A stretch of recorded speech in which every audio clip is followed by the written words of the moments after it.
Bismillahirrahmanirrahim. Assalamualaikum warahmatullahi wabarakatuh. Waalaikumsalam warahmatullahi wabarakatuh. Salam kedaulatan rakyat. Salam kedaulatan rakyat. Sekretaris Jenderal DPP PKS Abu Bakar Al-Habsyi mengatakan partainya sudah bersepakat ini, Kang, berkoalisi dengan PKB Wes. untuk membentuk poros ketiga.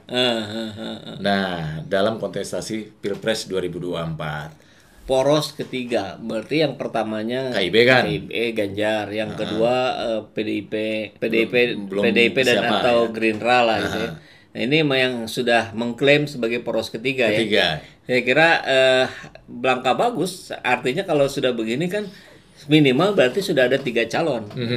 Dan itu yang kita harapkan untuk menghindari polarisasi seperti yang terjadi kemarin. Betul, karena kan memang tujuannya untuk menghindari polarisasi, perpecahan, terus gesekan-gesekan di masyarakat. Ya. Cuman yang menjadi tantangan tentu ini juga sudah sering kita bahas. PKB dan PKS itu seperti air dan minyak. Itu sulit ketemu dalam berbagai hal, dalam berbagai aspek. Itu tidak jarang sekali ketemu. Memang betul ceruk pasarnya kalau kita lihat secara global itu ada kesamaan, yaitu umat Islam. Tapi kalau masuk lagi ke dalam, nah ini umat Islamnya yang berbeda gitu.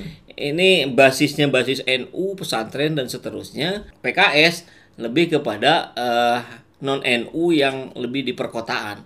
Nah, PKB di pesisir. Nah, sebetulnya kalau ternyata ini ada sebuah cara, ada sebuah metode yang bisa bagaimana menggabungkan minyak dan air ini, teknologi baru misalkan ketemu, ini luar biasa, kan bisa jadi sebuah eksperimen politik yang positif. Seperti juga yang dilakukan oleh penemu Bapak yang di Cirebon itu kan. Yeah. Itu kan bensin, minyak gitu kan.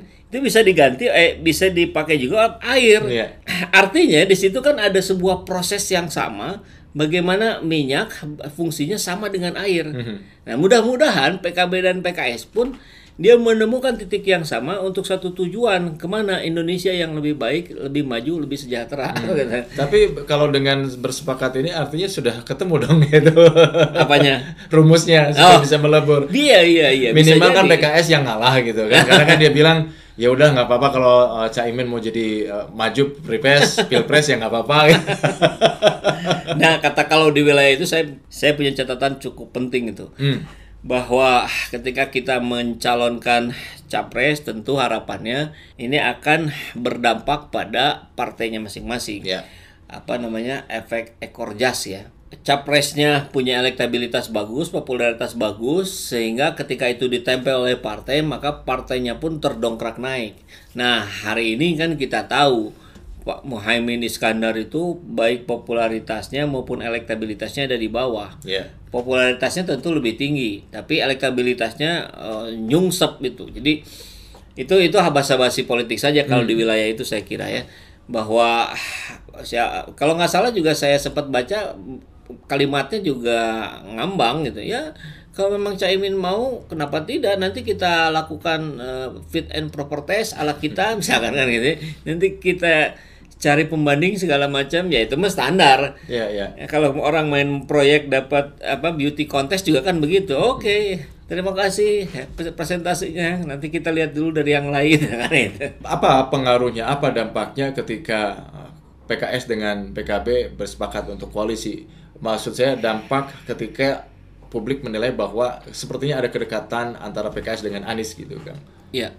Saya kira positif sekali kalau betul bisa menyambung antara PKB dan PKS yang di situ dalam sejarahnya selalu sulit ketemu. Artinya ini menjadi salah satu cara kita berbangsa bernegara juga untuk tadi menghindari polarisasi. Itu bukan sekedar menghindari adanya 2 capres. Artinya harus lebih dari 2. Tapi di luar itu pun di sini ada masa dari 2 kubu masing-masing yang di bawah itu sering sekali berseteru. Nah, ini ketika di atasnya bersama, ini akan membawa dampak ke bawah yang sangat positif, saya kira. Ini akan membawa sebuah toleransi yang bisa jauh lebih digunakan antara kelompok masanya masing-masing, dan itulah yang disebut dengan keindonesiaan gitu. ketika memiliki sama-sama dasar bahwa basisnya basis masa Islam, nah tinggal nanti tambahannya, karena kan ini masih kurang, kalau nggak salah 18% ini PKB tambah PKS, kurang 2% mungkin ini yang bisa dari ya kalau dari Demokrat misalkan, tentu pilihannya nanti Caimin harus legowo, seperti di setiap capres beliau legowo untuk tidak jadi capres karena tidak ada yang mencapreskan. Ini balik lagi ke perkiraan kita selama ini bahwa di poros ketiga itu ada Demokrat, Nasdem, PKS. Nah, tapi sekarang PKS sudah berkomunikasi terlebih dahulu dengan PKB, maka nanti di sini bertemu dengan Demokrat sebagai cawapres. Di sini ada Nasdem yang sudah sangat kuat dengan PKS untuk mengusung Anies. Jadi ujungnya tetap Anies, AHY. Gitu. Saya kira bergabungnya PKB ke situ itu langkah yang bagus untuk menghindari atau bahkan untuk mengharmonisasi situasi di bawah. Yang jadi lucu ini nama koalisinya kan. Kalau Golkar, P3 PAN kan gagah gitu Indonesia kan. Koalisi Bersatu. Indonesia Bersatu. Ini koalisi semut merah kalau nggak salah. Iya. Kalau kemarin Jokowi Indonesia Maju ya. Indonesia Maju. Prabowo apa ya? Saya lupa tuh. Ini semut merah gitu. Apa Ini karena semut merah. Karena semut merah itu kalau gigit sakit gitu.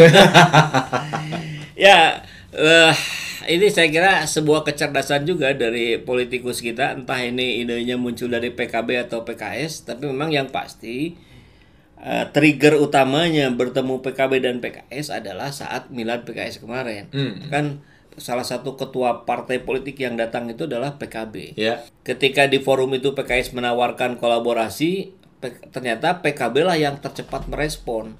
Jadi bahkan di esok harinya pasca milad itu langsung bertemu PKB dengan PKS membahas tawaran PKS berkolaborasi. Padahal intinya PKS itu sebetulnya mengajak kolaborasi itu kan pada semua. Nah, siapapun yang mau lah. Dan ternyata yang tercepat mau pengen bareng sama PKS ya PKB gitu. Nah, kembali lagi ke soal penama semut merah. Memang kalau kita lihat dari filosofinya juga sebetulnya sih luar biasa Kang. Tadi kalau menggigit itu sakit bisa ya. Jadi jangan macem-macem sama semut merah gitu kan. Meskipun kecil, kalau sudah kena gigitannya itu berabe kan. Tapi juga semut itu juga punya gambaran kepekaan ya. Jadi orang yang peka terhadap lingkungan itu juga sering disamakan dengan kehidupan semut. Semut kan begitu. Dia selalu berjalan beriringan, membantu, bergotong royong, mengangkat yang berat gitu. Itu luar biasa.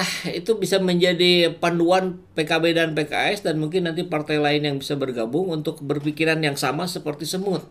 Peka terhadap lingkungan, lebih mengedepankan kebersamaan untuk tujuan yang sama.